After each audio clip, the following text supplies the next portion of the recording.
And welcome to another episode of the Turn Up for What podcast, talking your Houston Texans straight from the Great British Isles. It's Friday after Thursday night football. It promised to be a massacre, but it was in the end a gutsy, competitive performance by the Texans. But they fall to 1-6-1. But this week we're joined to work through it by a first-time guest of 790, Ross Villarreal. Ross, how you doing? Pretty good. All things considered, yeah, it could have gone, didn't go the way a lot of people thought it was going to go. They did battle some, but still came away with the loss, unfortunately. Yeah, no, I think it was overall. I mean, I suppose when you go up against the undefeated team, you have probably arguably one of the worst performances in franchise history on Sunday against the Titans. Coming in, it's a 13.5 point spread. To cover that against the league's only undefeated team, is there some solace in that? I would think so. I don't know if you ask the players and you ask Lovie Smith if they feel like that, because of course you're in the NFL, you want to win every single game that's in front of you. But I mean, yeah, there was every reason for the Texans to not even show up. I mean, you already were going to have your backs against the wall because of how bad you were last week. You're having an undefeated great team coming to town. You're also having the Astros are playing, so there's not going to be a lot of eyeballs. From people that I heard were in the stands, there were, just about as many Eagles fans, if not more, in that place than there were Texans fans. So you have at that point every excuse to give up, to not show up, to not play hard. You come out, you get a touchdown, you're playing them tough. You're supposed to get trounced. Everybody, myself included.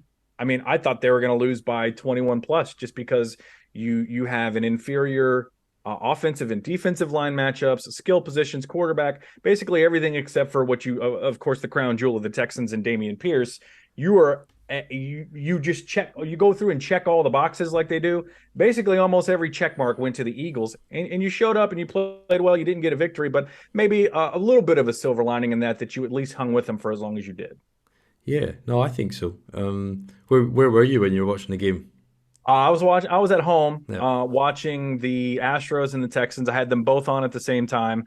And then I went and watched more of like the extended highlights of the Texans game because, of course, I was focused. But the good thing actually about baseball is like nothing happens for like 40 seconds, and you Yeah. can just like, all right, there was a pitch. Now I can watch the Texans game. So, all right, there's another pitch. I can watch the Texans game for a second. So, kind of football's that way too with the 40-second time clock. But either way, I feel like it's not the worst way to watch both. Like if it's a basketball game, you have to actively be watching every second. But if you're baseball and football, I feel like you can kind of watch both and keep an eye on what's going on. Yeah, I was flicking between the two. To digress, but yeah, the Astros great result.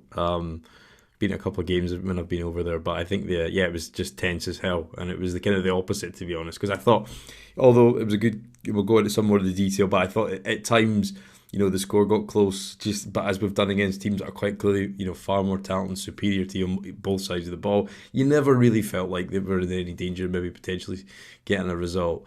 You always felt that there was an extra gear that the Eagles had that they probably didn't even get into.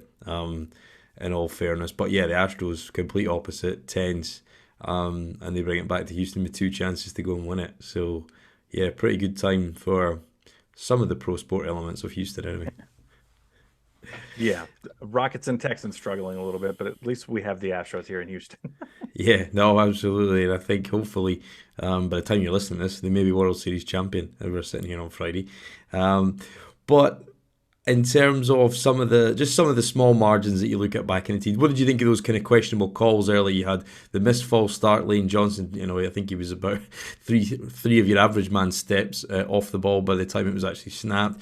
You had Kelsey dragging the. I think it was Sanders by the helmet, which literally they put a video around the league that week. No flag. There was a couple of other questionable ones as well that escape me right now. But yeah, what did you think of the officiating? I think obviously Texans got a kind of really soft rough in the passer call later on, but seemed a little bit flag happy. But I mean the Texans again, worst enemy, bad false starts, bad flags at bad times on the offense.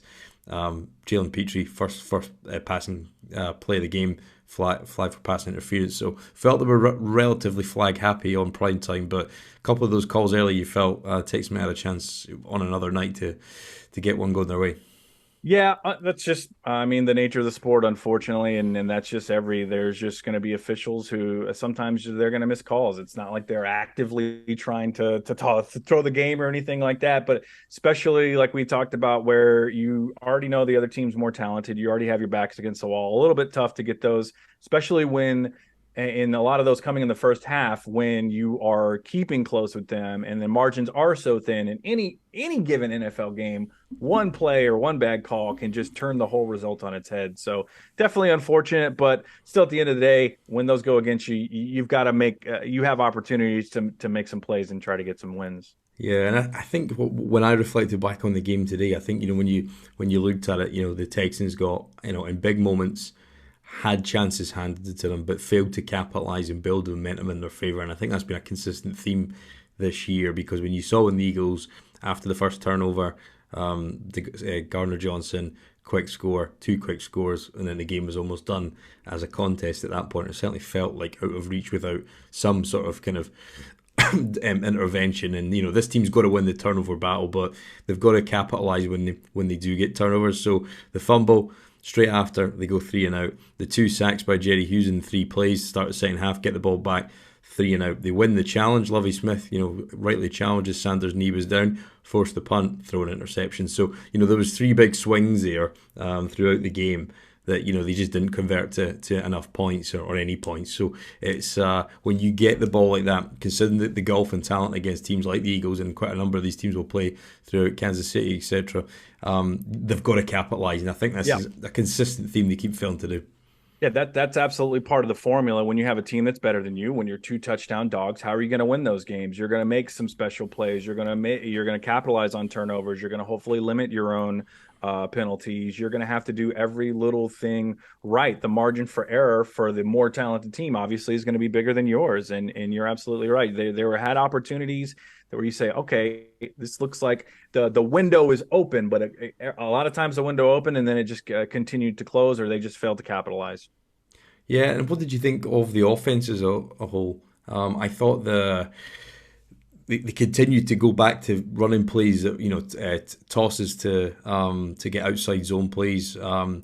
Running zone seems to be a bit more of a fruit, and they do have some counter plays and stuff and some power that they've mixed in there. But predominantly, we were talking about this last week or after Sunday, they run zone well, but don't do it enough. But actually, I thought Pep went to the well enough times and varied it. I thought with 4 tight ends on the feet or active, Mhm. 12, 13 personnel sets, tight formations, which kind of brought the Eagles to the line, which actually I didn't think in theory would work, but actually it seemed to have some payoff. So I think, what did you think of the way Pep called the game? Because it certainly felt Yeah, started fast, got the first points in the opening drive for the first time this year.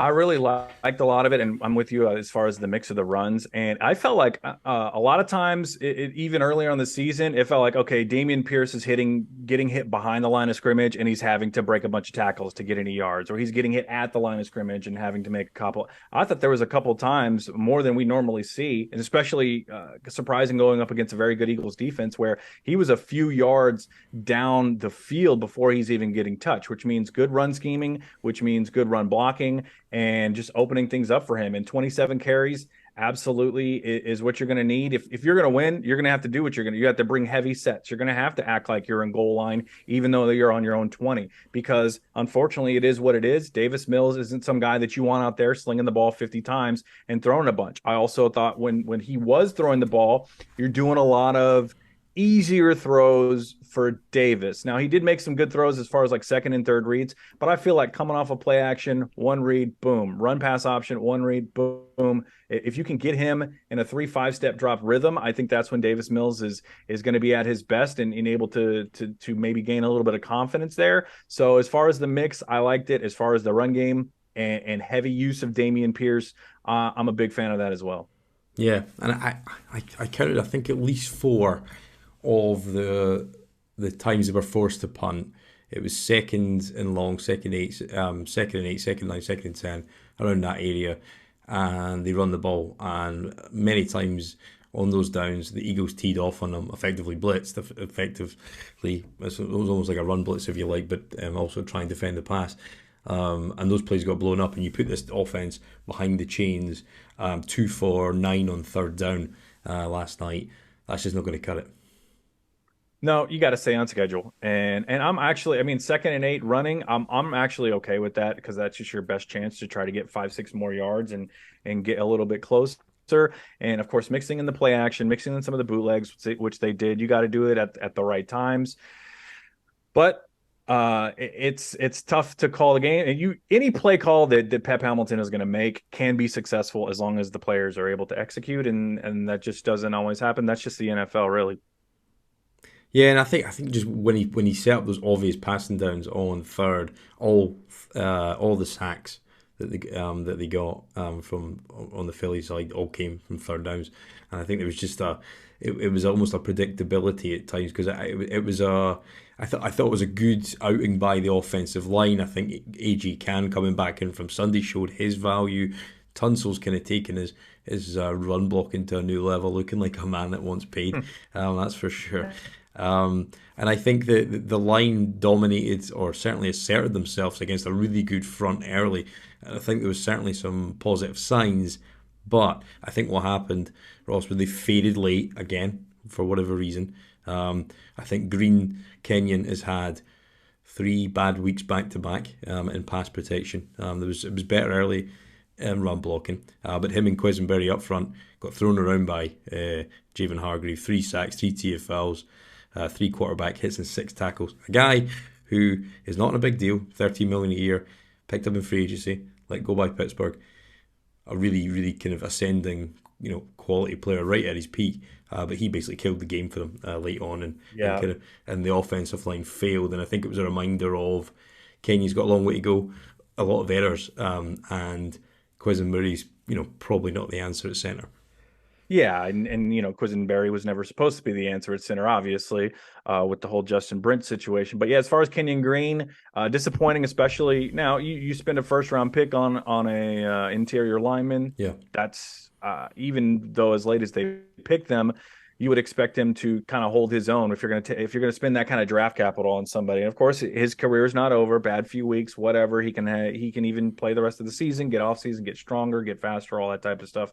But a little bit disappointing. But there's going to be growing pains. I mean, just making that jump from college to the NFL and going up, like you said, Hargraves is one of the better interior guys that they're going to have to go up against, and he did not show well, and he continues to not show well, and it's a yeah. little bit disappointing. Any concerns with Kenyon? I mean, I keep saying I do have them. And there was just even a small thing last night when he went off the field, and I think it was just for a cut. And he was bleeding. I couldn't really see it properly on Yeah, I the think he ankle, was but bleeding, and then he went to medical the tent. little blue. They Yeah, got the blue tent out. yeah. And I just wonder if if he's a high 5-star prospect, all this kind of stuff. Big high school recruit out of Texas, goes to the Aggies. Get SEC linemen get drafted high, arguably overdrafted sometimes. Yeah. I just have a little bit of concern with his toughness, and just when he's getting driven back right into the quarterback's lap for a guy of his size, I worry at times if he I think it's a byproduct of him missing time. And he's got to get that functional playing strength up next season to go up against these big 300-pound DTs. But he's not far off that weight. Probably a different composition of muscle mass, weight to sort of a vet like Hargreaves. But I do start to have some concern when it's 3 games back to back and he's blowing plays at big times.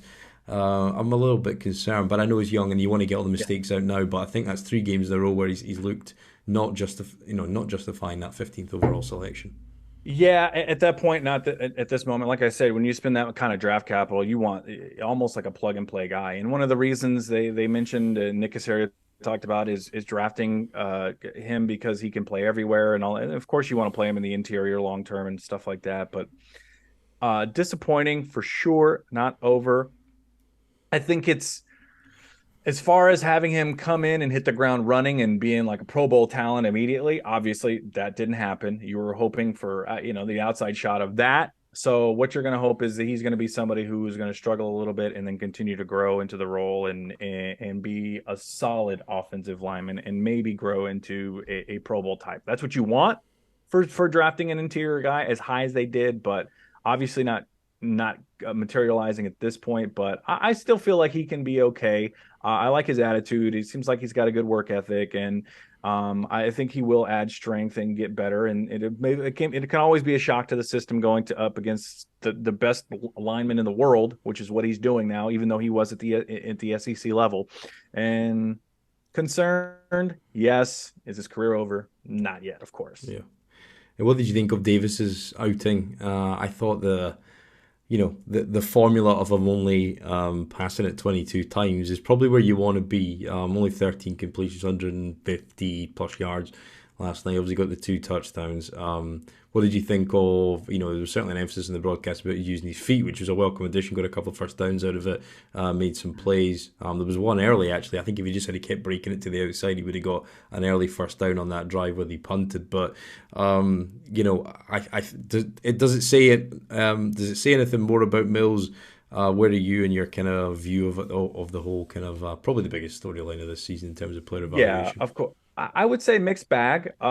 It wasn't horrible like he was in the last game. There was a couple of times where there were throws where I felt like he should make and he can be inaccurate. Even on, I mean, look, you can miss throws like 30, 40 yards down the field, but I just even feel like those intermediate 10 to 20 yard throws that he can be a little bit inaccurate. And but then there's sometimes where he looks on schedule and he makes throws. And that's to me, he looks kind of like a guy who's going to be a backup. That's where he is right now. And because he can also make bad mistakes. And if you follow the script, if Dameon Pierce is dominant, if you're running and you're doing a little bit of play action and asking him to only throw the ball, 25, 30 max times a game, you can win with that guy, but you can win with a lot of guys like that. So Yeah. what you're looking for is, of course, what you'd call replacement level, and above that is Davis Mills above replacement level. I'm not really feeling that right now. I know that there were a handful of throws that we could point from last year. You're like, okay, especially late in the season, you're like, oh, okay, that was a pretty damn good throw.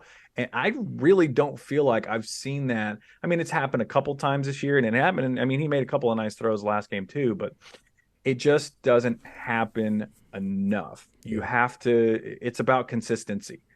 I mean, what separates an elite anything, an elite quarterback, an elite cornerback, or whatever? Any cornerback can get a pass defended a couple times a game. It's about doing it consistently. Any quarterback can complete a few passes. It's about doing it consistently. And we're not seeing enough consistency from him. And it's really coming into the season, I didn't think that he was going to be like an all pro like some people did, Yeah. but I would say it's still been underwhelming. And to me, he feels like a career backup right now.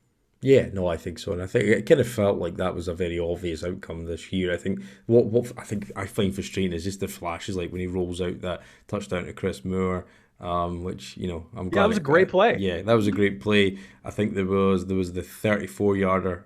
They dropped it over Bradbury to Philip Dorsett to set up the first touchdown. There was a busted coverage later on. He got another ball to Dorsett, and I think Yeah. yeah, there's pockets of good, but it tends to kind of arise and then fade. And I think you look at another zero sitting there in the fourth quarter, two bad interceptions at bad times. I don't really blame him for the first one. He's trying to make a play, but that one's going to get thrown away. He's got to be a bit smarter about it than that. But what I've found in the last 3 weeks, there was Brandon Cooks ran it free in the end zone in Vegas, didn't see him.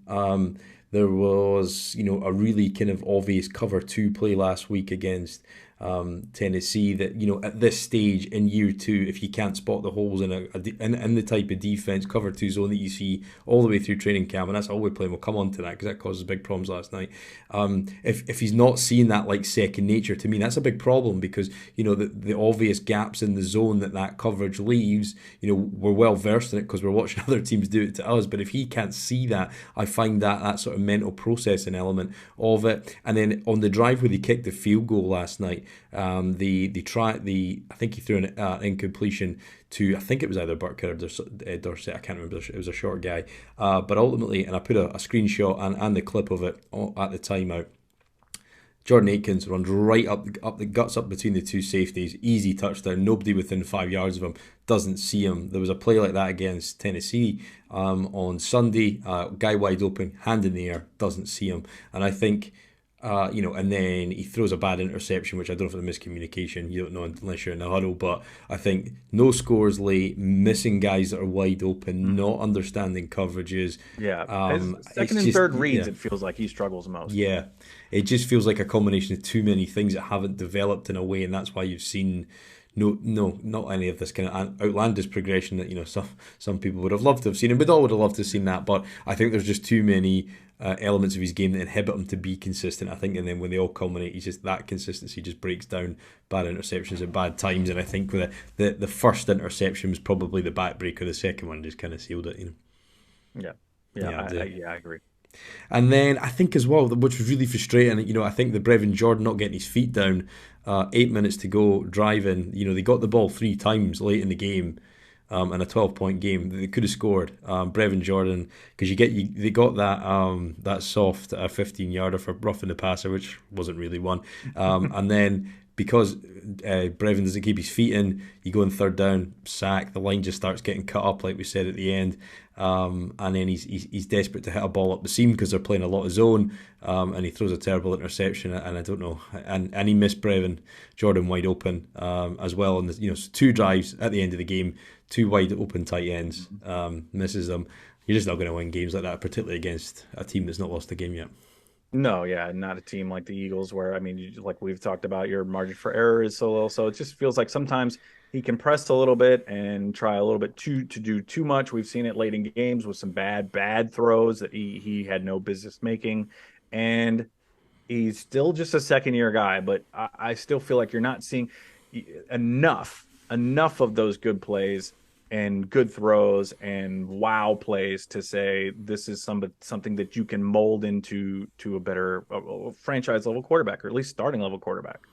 Yeah, what did you make of the kind of the no name receiver cast? Jalen Camp comes and gets a great catch on the sideline. Quintoriano gets a play, because I think what I've criticism I've had of Pep all year is, you had the other Johnson on the team, give him a couple of plays, just failed to do that. So I thought that was one positive from last night was, Jalen Camp comes in, he's a big guy, has a sideline catch, like there's a specific role, really simple, straightforward roles for young guys who haven't played a lot of snaps. That's the way to get them to be more productive. But do you think any of the guys they're set? I always think Chris Moore's kind of sneaky guy to have, a good guy to have around as like your fourth or fifth receiver. Do you think any of those guys will be back next year? Because it definitely feels like Man, could be an overhaul at that spot. yeah, I just feel like honestly, yeah, I think there should be an overhaul. I think you have a lot of a journeyman. You can see this is like what we talked about. You can see flashes. You can see guys make catches. You can see guys make tough catches. Everybody who makes an NFL roster is talented, but it's about that next level and being special or making Yeah. special plays. And I see guys who can be practice squad guys who can come in when like a guy like Brandon Cooks is out and maybe make a couple of catches, but I'm not seeing enough flashes enough for me to say that this guy has separated himself and absolutely has to be here next year. No, and any of the lot. I mean, Dorsett can make some catches. Moore can make some catches. Like you said, Camp had a nice catch, but I just need to see more. I need to see more. Yeah, and just flipping to the other side of the ball, a guy who was catching the ball, who seemed to have at least five or six plays drawn up from his Dallas Goddard. It was literally drawn out routes that would just hit the holes of the cover too. And there was a play they ran, I think it was in the third quarter, and effectively just because the Jonathan Owens is down at the box because Tavier Thomas is blitzing off the edge or off the slot. So they basically just attacked the space, and it was literally a screenplay designed exactly for that coverage look to go and attack the space with Petrie being the deepest of the two safeties, and it just felt like they had so many routes that just were attacking the holes in cover two. And I Yeah, think when it's that obvious, my big question is for Lovey is, what is the hesitancy to adjust when you're seeing it so blatantly? I'm all pretty much a layman, never played the game, learned it just by watching as best I can. But when it's blatantly obvious to me, that's how they're attacking you. What's holding them back making these adjustments? Because it makes his defense less competitive than it could be with a bit of imagination. Yeah, and maybe just not trusting your linebackers in coverage at that point. But to what you said about Goddard, it's also, I mean, in being zone busters, it's like that's what you're hoping you would have on your own end as far as tight ends. Like, I mean, we can think of like Travis Kelce. Yeah, he makes a lot of great plays, but a lot of the plays that he makes are simple, where he's on the same page with Pat Mahomes, and they're like, okay, we see the cover three, we see the cover two, and you're going to sit in this spot, and it's going to be open, and that's what you need tight ends to do, and that's what they were doing against the Texans, and I just feel like that's something that they haven't had. Like think of like Jason, like what did Jason Witten, especially at the end of his career, that dude was catching like 10 balls a game, and you and I could probably beat him in a foot race. It's about being smart and knowing to find the right places, and I feel like that's something that was lacking on their side, and something that Dallas Goddard did very well against the Texans. Yeah, 100 yards in a day, kind of really. I think it Yeah. was only on 8 receptions, all of which looked kind of schemed specifically for him to go and make them. And I think, yeah, when the holes in the zone are that gaping, I think teams will consistently attack. And I think until we find a new philosophy on that side of the ball, it's probably not going to be. But I thought it was quite a flashy day. 4 sacks, I think it was about 7 TFLs, about 5 quarterback hits. It was, in terms of kind of entertainment on defense, it was pretty good. Now, you're still giving up, 130, 140 yards on the ground. I don't think we'll be able to stem that tide this year just with the personnel we've got out of there. But I think it says a lot about where they are with the front, I thought, because your two starters were Kurt Hinish and Jaleel Johnson, who's only been here a week. Yeah.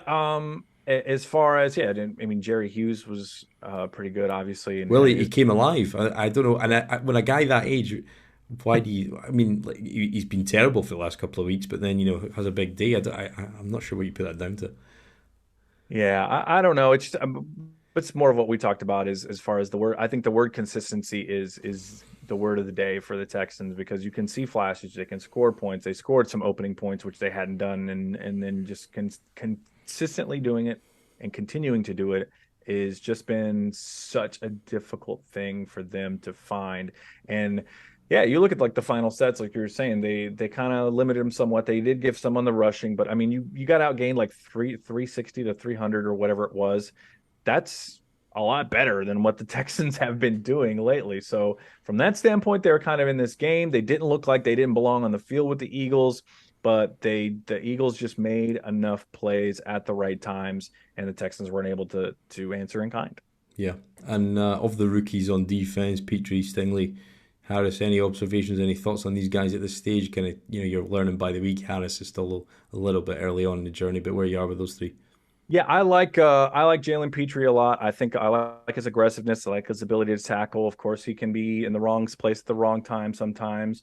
Derek Stingley, I like him. I think Derek Stingley is going to grow in now. Of course, a lot of like Sauce Gardner's getting a lot of the Yeah, run, and he's been really good and probably better than Derek Stingley has right now. But I think we've seen enough from Stingley to say, okay, I'm not going to say the Texans have missed on that pick just yet.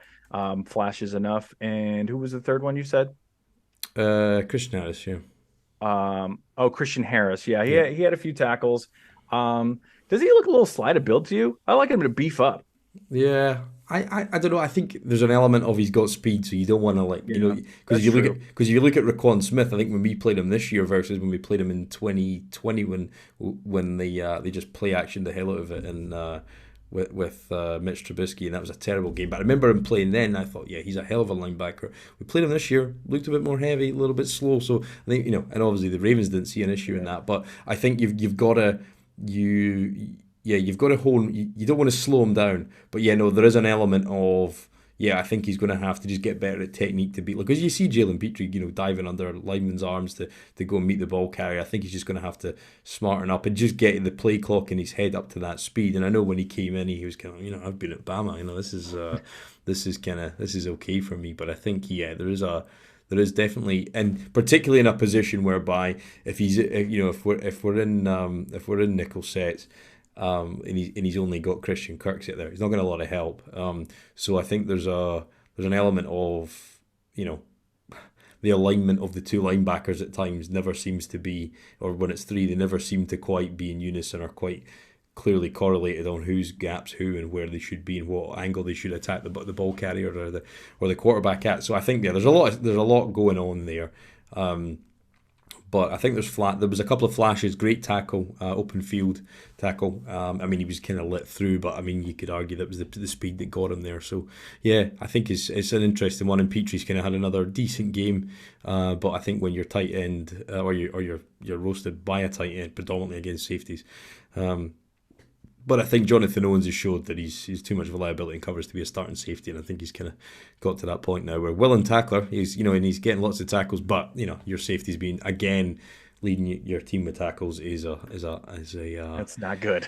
no, It's never good. it's an indictment Happening of way your too it's an often. indictment of your front seven, and Absolutely. and I think all those guys could be replaced, every single one of them. I think, and that's the task Yeah. that lying ahead in terms of college. Ross, any guys? Have you got any guys that you've watched on Saturdays this year that you'd like to see the tick, or any opinions on the top sort of top Yeah. five guys, or anything like that? Do you any names for us? I mean, I guess we can just talk about the headlining quarterbacks, like the Bryce Youngs. I'm not huge as far as like a CJ Stroud, as far as I feel like he has some limitations passing. But I'm not somebody who breaks down a ton of college film. Will Levis, of course, Hendon Hooker thought of as a quarterback. I would say Bryce Young, probably number one on my radar. It would be really funny if Will Anderson of Alabama first of all, Will Anderson is a great player. And if you took him number one, that'd be great. But in the Texans' history, right, you have Yeah, 2002, there wasn't really a franchise quarterback at the top. When the Mario Williams draft, there really wasn't a quarterback, even though a lot of Houstonians wanted Vince Young at the top of the draft. Then you end up taking JD Clowney. If it happens again, I mean, that would be bad luck to get the first pick again and there's not a franchise quarterback yet. I don't know that I can say for sure that Bryce Young is a franchise quarterback, and we don't know that the Texans are going to get the number one overall pick. I mean, Panthers and what Lion? Oh, I guess Panthers got to win, but the Lions mm, and other teams still vying for that as well. But I want a quarterback. That's for sure. I yeah, know that because you just keep it simple. Most important position on the field.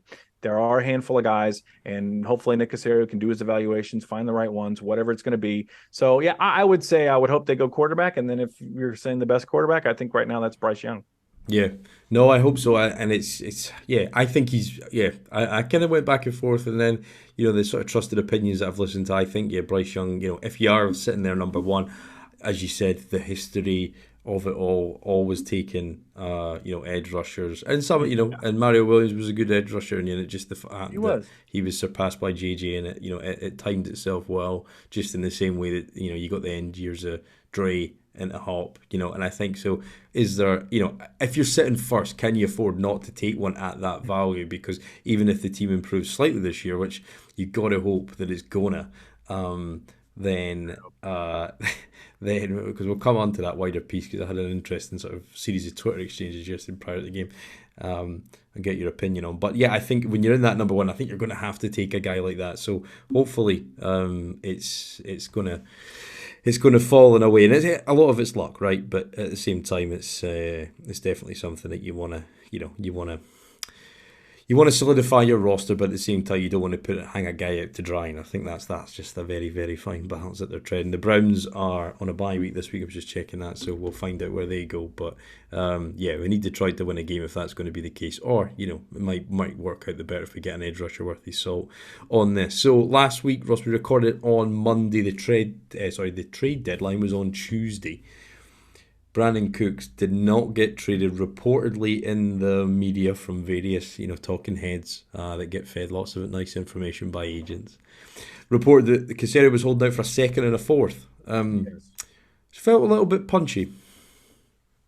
Yeah, I mean, especially when you get to, I understand you don't want to set precedent to where you come off of your stance where you are, and then in future years or future off seasons or whatever, you want to be known as somebody who's going to make a stand, draw a line in the sand, and say, I am willing to not back off of that.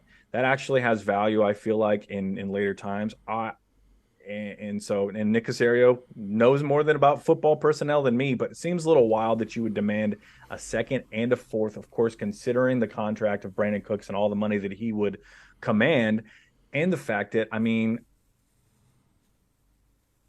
they're confusing him with number one receiver, the Jamar Chases, the Justin Jeffersons, the Cooper Kupp, the whoever else. So yeah, I I'm a little surprised that they didn't move on from him because the next time the Texans are really good, I don't think Brandon Cooks is going to be a factor. Mm. So, me personally, I would have moved him. I understand the having to put a certain level of value on your player and not back off of that, but a little bit of stubbornness from Casario, in my opinion, and you just need as much draft capital as you can accrue, especially like I said, for somebody who's not going to be here the next time you're good. Yeah, I think for me, I think when you look at a second and a fourth, when you got him for a second, arguably he's been worse on the field. That tape is only, if unless it takes a sudden spike and he kind of buckles down, because ultimately, if you didn't want to be here, Brand, you should never signed the contract. You didn't balk when you got the 60 million signing bonus. Somebody was going to have to pay that 18 million that you're due in guarantees next year. So therefore, you were going to have to maybe take a reduced deal or something. And I think they were open to reworking the deal, but certainly Houston tight cap space, etc. Not really in a position to kind of consume that, or certainly don't want to, because we're the kings of the dead cap hit right now. So for me, I think the value is probably only going to go down. Can you, with another 8 or 9 games of bad film, is that going to get you more than a second? Or say there was offering a third and a fifth, right? Right. Which personally, if somebody'd offered that, maybe hold out till the end, see if you can squeeze something else out, maybe a player back or something. But it's hard to see that value being any incrementally better than what was on offer. Now, ultimately, if he doesn't want to be here, and it was Casario's first big contract that he's given out in terms of guarantees, unless you count obviously Tunsil's signing bonus conversions, then I think it seems like a lot's gone wrong really quickly. Now, I don't know if the Grugier Hill exit and people think the agents can demand and he will cave. Obviously, that comes off of the Jack Easterby stuff, and it all seems very murky. But I struggle to kind of fathom how you've gone from signing a deal, a 2-year extension, which was a decent market rate considering his historical tape. He's been nowhere near it. Been top sort of 3 or 4 in receivers in drops this year. Lost your momentum on drives at big times. Not looked particularly interested walking off the field. No kind of consultation with his kind of quarterback after a failed play, etc. So I don't know how we've got from signing that, talking about culture guy, leading that to a guy who's basically throwing his toys at the pram and wasn't playing last night. Yeah, it's just a bizarre situation, and it felt like the perfect opportunity to get rid of him for all those Yeah, reasons you have. He seems disgruntled. Seems like he doesn't want to be here. He has some value, probably as high value as he's going to have. And I mean, didn't even play last night. So how is that going to drive his value up for teams that could be interested in him in the offseason? It's not going to. So seemed like the absolute perfect time to get rid of him, but he's here. yeah.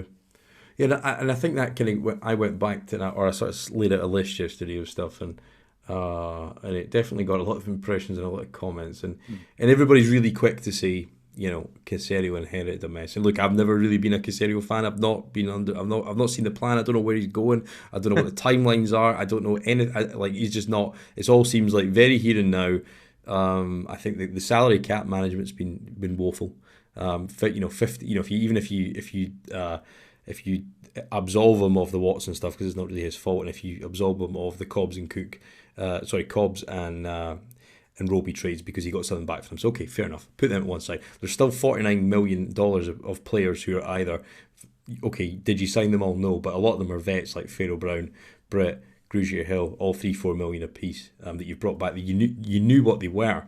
So there does need to be vets, and he has moved to younger players this year, but we're paying a lot of guys that aren't here. We're paying a lot of guys that are not contributing, and it feels like we've spent a lot of money on known commodities and bad commodities at that, on penny stocks, whatever you want to call it, and we've not taken enough routes like a Steven Nelson or a Des King, Malik Collins. There's been small pockets of success, but the free agency hasn't built enough core for this team to be competitive, and the margin for error is so small that it just feels like this team is kind of treading water for a second consecutive year. Now, I know the coaching stuff is, a lot of people are saying, these last 2 coaches have been thrust upon him, so until he hires his own man, for the longer term, then you can maybe judge him then. And this off season is going to be really big, but I think it's fair to say that the progress of this rebuild versus your peers, your Detroits, your Atlantas, etc., they seem to be kind of getting it right and just like making it a bit more interesting on a Sunday. And I think you can give all the context and all the excuses you want, but ultimately, on the controllables, things haven't moved in a manner that I think it's acceptable right now. And I don't know where the ownership is with that, but I don't know what your thoughts on Caserio are. But I'm just not seeing enough Yeah. to make me trust where it's going to be in 2 or 3 years' time. I think the plan is to kind of be what he's doing. He's signing a lot of 1 year, 2 year deals. He's going to see if he can hit on some of those. Like you said, the Steven Nelsons. I mean, Jerry Hughes has no future here, but it's been a nice signing. He's Mm. been disappearing, but he's also been pretty good getting some sacks and stuff like that. And then build through the draft. And I think this coming up, this past draft was a big one for them. So far, early returns aren't great. Stingley's okay. Kenyon Green, I mean, the John Mechie situation, there's nothing you can do about that, obviously. Christian Harris has been hurt, and then now he's looking okay. So mixed bag for sure in his first draft. And then now you've got another big draft coming up where you have not only your own pick, you have your Cleveland pick.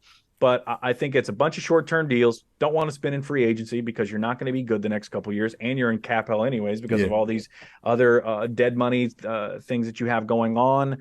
And so I feel like, I mean, I get it, but it's also like, man, how long is this going to take? I don't see the end of the tunnel right now. Mm. But hopefully, if they get a franchise quarterback, then that's when then things can start turning around for them in this Yeah. upcoming draft. Because I think people, and I listen to Texans Cap and shout to Troy, he always kind of helps me out with my questions around this, but like, he laid it out very, very succinctly that ultimately we don't have a lot of cap space next year. Our effective cap space pre-cuts are 20 million, and I was going back and forth with a couple of guys, and they were saying, "Look, you're getting up, you're complaining about 15 million here, but or there about guys that effectively wasted money." My point is, I think we've spent a lot of money on guys that aren't good. We're not carrying that money over to when it actually matters, and we're filling holes, but with really expensive cement for Yeah. for it just to be grey, And I think that's where I struggle with, because it's like, okay, sign these guys in 1 or 2 year deals, but do it at value, don't do it above market rate. And I think there's a big reputation element there, but I think when you're hindered by spending just to fill out the roster, because we've got less than 40 players under contract next year, with only some 40 million space, and you're going to have a big draft class, so it's going to cost you about 9 or 10 million just to fit to service those year one deals.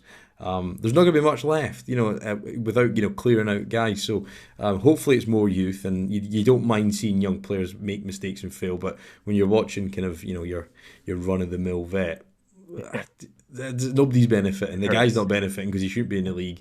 We're not benefiting because the product on the field's it, and you're probably hindering a potential snap count for a younger guy. So yeah, I struggle with it. I want us to be good. I just want to start winning again. I want it to make it feel like it means something on a Sunday or a Thursday or a Monday night. Imagine having a Monday night game. Imagine having a team that's interested enough to put on that slate. And I think that's where we need to get back to. But I feel like halfway through season 2 of Caserio, I know, and he's a beacon of hope for a lot of the fan base. You're not allowed to say anything bad about him because he is, he's the caretaker of the harmed, and people are still raw from all the stuff they've been put through by this club. But yeah, I just don't feel like, I think he talks about better game than he delivers to this stage, and I want to see progress. But yeah, there's nothing to really hang his hat on, I think, to this point. Yeah. Yeah. I would agree for the most part. I mean, I don't even know what would we say is the best move. Just getting rid of Deshaun Watson.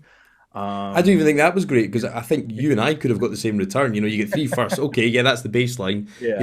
Was it 3 No. seconds? Was it 3 thirds? No, it was a third, a fourth, and a fifth, or something like that. So Right. Yeah. yeah, A couple of small free agent moves that we mentioned. Other than that, I mean, hasn't been a whole lot to cheer about as far as Nick Casario moves for sure.